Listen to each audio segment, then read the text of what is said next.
Welcome to the AFR Saints channel, where we provide you daily content on your favorite team, the New Orleans Saints. Do us a favor and hit that subscribe button. Be sure to leave your comments below and smash that like button. Who dat? So, the Saints go down to Tampa and beat the Bucs 9-0. As improbable as it was, the Saints come away with the win. One of the key pivotal moments, of course, was this one. 3rd and 10 from their own 33. Snap to Brady. Saints bring 5. Brady rolls to his right now. He throws. That's going to be picked off by Chauncey Gardner-Johnson on the far side. Read it perfectly, made the interception, and now they'll go to the Buccaneers end zone to celebrate. Mike Hoss on the call on the New Orleans Saints radio network. CD Deuce, one of his many disruptive plays in the game. Cam Jordan had a couple of sacks. All of the highlights really were either defensive or special teams, but it didn't matter. That's what it took for the Saints to get the win 8 days ago. Y'all, 8 days ago. 8 days ago, we were talking about draft selection. 8 days ago, we were talking about how high could LSU climb, could the Saints climb? There's LSU on the TV right there. Could the Saints climb in the draft pecking order? And 8 days later, the Saints beat the Jets and probably beaten the Bucs. They are now the 7 seed in the NFC playoffs and in the driver's seat for a playoff push. Absolutely incredible. Who could have possibly seen this coming? Of course, well, Drew Brees did, his beautiful Homer self. Everyone on Sunday Night Football, Snoop Dogg and all, they all picked Tampa because, of course, they picked Tampa. The Bucs were a double-digit favorite in the ballgame, but none of them paid attention to the thing that we have seen now for 2 years. And it's the fact that, y'all, every Superman has his kryptonite. And for Tom Brady, his kryptonite is the Saints defense. He can't move the football. He can't help but turn the ball over. He can't help but be pressured against that defense. And so Tom Brady, for the first time since 2006, 15 years, and the first time at home in his career, was shut out. Should have happened last year, actually, in Tampa as well, when the Saints won 38-3, when the Bucs got that cheap field goal right at the end of the game to avoid the shutout. Now, we know Drew Brees, of course, was going to pick the Saints. I mean, who else could have possibly seen that coming? Oh, I know somebody else. Beat Tampa on Sunday night? What? It's the NFL. It's any given Sunday. Who's playing quarterback? Taysom Hill.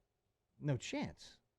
I mean, they beat him with Trevor Siemian. No chance they beat him. There is zero. I mean, bet the Saints the house. are 3-0 against Tom Brady in the regular season in Tampa. They did lose in the playoffs to him last year. So they're 3-1 against Tom Brady. Saints are going to win this game. Oh my gosh. Are you putting your money on that? You betting that? Call them a shot. Really? Saints are going to win this game. I want to see that ticket that you put in. That's stupid if you do that. Call them a shot. There's no way they win this game. Zero. Careful speaking in absolutes. Well, you know I love being right. So when I'm right, you better damn well believe we're bringing that back. Felt good to watch last night. A couple of things from the game, obviously. First of all, Dennis Allen filling in for Sean Payton did it brilliantly. I thought they did a really good job on the broadcast explaining how Sean Payton told Dennis Allen, don't do what you think I would do. Call the game for yourself. And it worked out for Dennis Allen. They played a completely bland, boring, horrendous style of offensive football, but the special teams and defense were good enough to get this done for New Orleans. Here was Dennis Allen after the win. Big win for us. I thought our guys went out and played extremely hard. We said going into this game that we had to play with a great effort and a great energy against a really good football team. I think we did that. You know, we protected the football. We did a pretty good job in terms of playing the field position game. And I thought defensively, I thought we were really good. They weren't really good. They were magnificent, and they completely flummoxed Tom Brady all night long. Brady finished on the game 26 of 48 passing for 214 yards. Obviously, no touchdowns. He did have the interception and the lost fumble, was sacked 4 times, and Brady was, well, what you might expect after that game. I don't think we were, much good of anything tonight. I wish it was just one thing. It was a lot of things. So we got to do better in every facet of offensive football to score points. We're not going to win scoring no points. We're not going to win scoring no points. It's so brilliant, but it's so true, and it was so fun to watch. So the Saints get the win. They beat Tampa. A couple of observations from the game. Look, Cam Jordan was obviously ready to go in this ball game, and super congrats to Cam Jordan, who finished the game with 2 sacks after missing last week, missing the game for the first time in his career. And this due to COVID, which I'm sure had to just annoy him to no end. When you have no symptoms and you've played through so much in your career and you're forced to miss a game because of something like that, I can imagine how motivated he was in this ball game. Cam Jordan came out and was ready to roll and hit a milestone in this game as well. Cam Jordan did reach the 100-sack milestone for his career after the game. Here's what Cam Jordan had to say about hitting that milestone.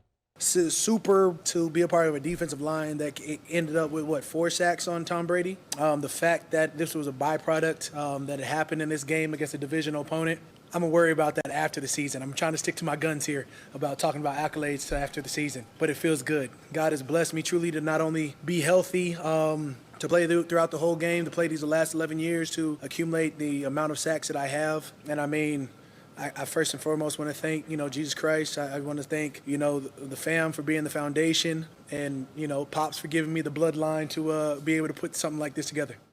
So Cam Jordan, 100 sacks. He one day will no doubt be a member of the Saints Hall of Fame and very likely a member of the Saints Ring of Honor as well when that day comes. And hopefully before he hangs it up, the Saints are able to put a Super Bowl ring on his finger. Cam Jordan was awesome leading that defensive front. Marcus Davenport got himself a sack as well. We played for you the C.D. Deuce interception. The gif of C.D. Deuce just folding his arms right in front of Tom Brady is a beautiful piece of art that we will revel in for years to come. This offense is putrid. There's no way around that. When you look at what the Saints did offensively, just 212 total yards of offense. It was atrocious. 151 passing, just 61 rushing yards. There was nothing of which to speak in this ballgame offensively that was good, except for, how crazy is this? Marquez Callaway had 6 catches for 112 yards. He had gains of 30, I think 33 and 44. Hang on, let me check the box score real quick. I think it was 33 and 44 for Marquez. It was 33 and 40 were his receptions. And for the first time all season, listen to this. For the first time all season, the Saints had a wide receiver go over 100 receiving yards. And it happened in a game where they scored 9 points. I mean, the juxtaposition of that little fact is insane, but this offense is atrocious right now. They need Ramchick and Armstead back in the worst way. They need a quarterback that is competent. If anything, this is just solidifying the fact that Taysom Hill is never going to be a quarterback in the NFL. The shallow cross by Kamara on 3rd down where he threw it behind him. Even whenever you need Taysom try to make a play downfield, Nick Vannett and Troutman both dropped passes that were in key spots. It's just never going to happen for Taysom Hill. And whatever, play out this string, see how far this team might be able to go. But that's another thing that's certainly been solidified. You've got to tip your hat to the special teamers. Brett Maher, for the 2nd consecutive week, made all of his kicks. And 3 for 3 on field goals in this ball game. And that was all you really needed. Blake Gillikin, he was asked to punt more times in this game than he has all season. He had 9 punts, but remember, he was asked to punt 10 times because there was the one that was called back for roughing, which ultimately ended the game. But 9 punts, an average of 45.8. 4 of those went inside the 20. Actually, 7 of them went inside the 20, but 3 were returned outside of the 20. 1 was down at the 1-yard line by J.T. Gray. Gillikin continues to be a weapon in flipping field position. And then how about Aesop Winston? Aesop Winston, his long punt return of 34 yards set up the Saints' 2nd field goal of the ball game. So it put them in position to get points. Yes, the Bucs missed opportunities. They missed a field goal. They went forward on a fourth down play where the Saints stopped them. Brady fumbled when the Bucs were driving in Saints territory. But that's also the Saints making plays. The Saints made the fourth down stop. The Saints forced the fumble on Tom Brady. They made the plays to win the game. And I know a lot of people are going to talk about the injuries to Tampa Bay. Everyone listening to me right now is rolling your eyes at that notion, considering you know what the Saints have gone through all year with injuries at basically every position, and then you're playing this game without your head coach. So spare me the what Tampa Bay was missing. That's what the Saints have dealt with all season. They still went on the road and shut out that Tom Brady team. First time Brady's been shut out since 2006. What a win for New Orleans. They're now 7-7. They're favored at home on Monday Night Football against the Dolphins. Next two games are in the Dome, then they finish up in Atlanta. They can win all three of these, and if they do and they finish 10-7, they're in the playoffs. They're going to be a playoff team at 10-7. So what a difference 8 days makes. But it's where we are right now. Congrats to the Saints on a great win. Regardless of what this season is or becomes, this is one of those games that we will always look back and remember the night that the Saints went to Tampa shorthanded without Sean Payton and shut out the Bucs. So we all got to watch and witness a piece of history on Sunday Night Football there with New Orleans getting the win over the Bucs. Hey, thanks so much for watching. Please leave your comments. I love to interact. And be sure to hit the red subscribe button below.